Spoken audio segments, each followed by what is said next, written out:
Now, women living with disability face extra hurdles when trying to break free of abusers. That's a warning from a survivor. And a warning this discussion will focus on sexual abuse and on domestic violence.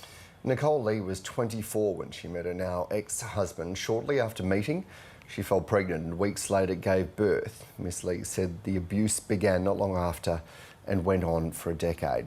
Ms Lee will travel to Hobart, where she is sent to give evidence to the Disability Royal Commission, and joins me now. Welcome to the program. Hi, how are you going? I'm well, great to have you along. How are you feeling ahead of your appearance this week? Really anxious, actually, very, very anxious about having to give evidence down in Hobart. Telling your personal story and your lived experience does take a bit of a toll over time, but we only get a Royal Commission maybe once in someone's lifetime, so it's impossible not to take this opportunity to try and uncover all of the ways in which people are abused across our community, particularly women with disabilities, in the hope that maybe we can create a better future for young girls, coming up into the future. When you talk about that toll, I wonder if there are ways to manage that, to try and mitigate against doing further harm to yourself by talking about your story and what happened to you.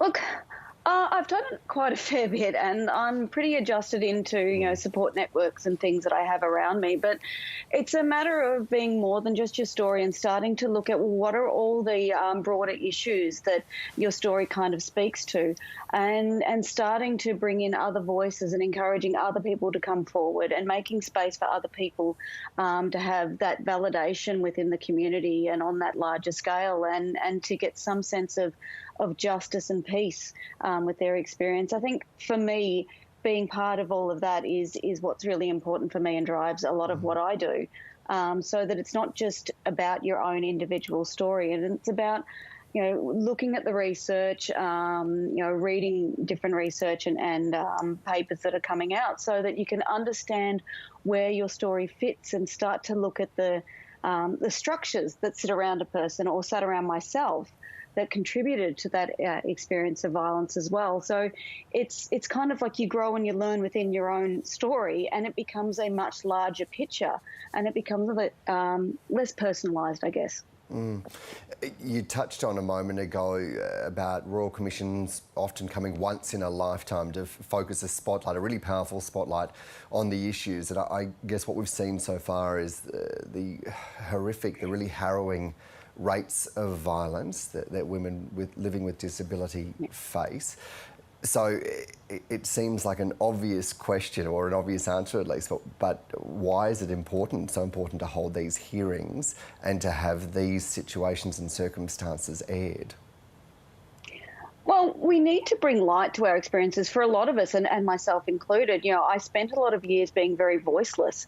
It's not saying that I didn't actually have a voice. It just meant that nobody was actually listening. So I was disclosing the violence I was experiencing, and people around me and the systems and structures and services around me weren't listening. So that's happening to multiple people across our community. And what we need to hear from women from all sorts of different backgrounds, different diverse communities, different socioeconomic statuses, so that we can understand where are they not being seen, where are they not being heard, where is the system failing us? Because we have a lot of services in our lives. We are engaged with a lot of services that are coming into our homes, whether it be the health or the disability sector, and how are all these things just not hearing us or not seeing us? So hearing stories from as many people as possible is the key to these hearings, across all of the issues, but in particular violence against disabled women.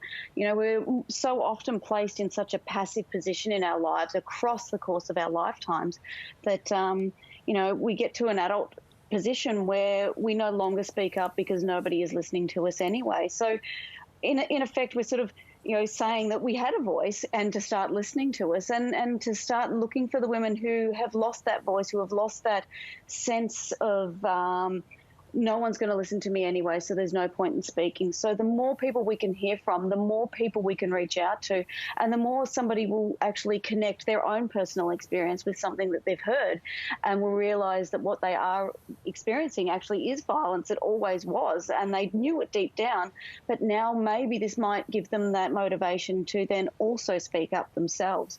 So we need to hear from so many people across so many different communities for this to be effective.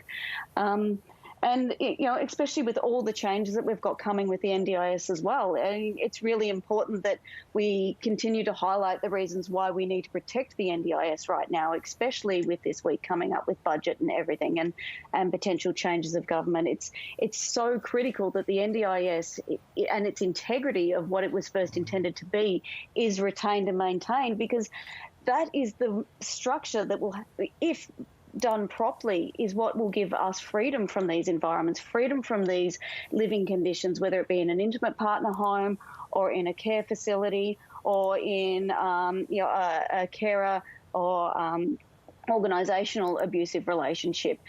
That is the structure that gives us that freedom. And these hearings hopefully will really ram that home, in that we need to be strengthening the NDIS, not bringing in more ways in which to dismantle the NDIS. Yeah, look, such a powerful contribution. Although I tell you what, when I hear you say no one was listening, that's pretty harrowing to hear. That no one was there to hear your experience. So thank you so much for sharing it with us this morning, and for speaking so bravely about this issue. Nicole Lee, thanks for your time and your company. Thank you. And if this story has raised any issues for you, you can get help by calling the National Sexual Assault and Family Violence Counselling Helpline, 1800 RESPECT, which is 1800 737 732.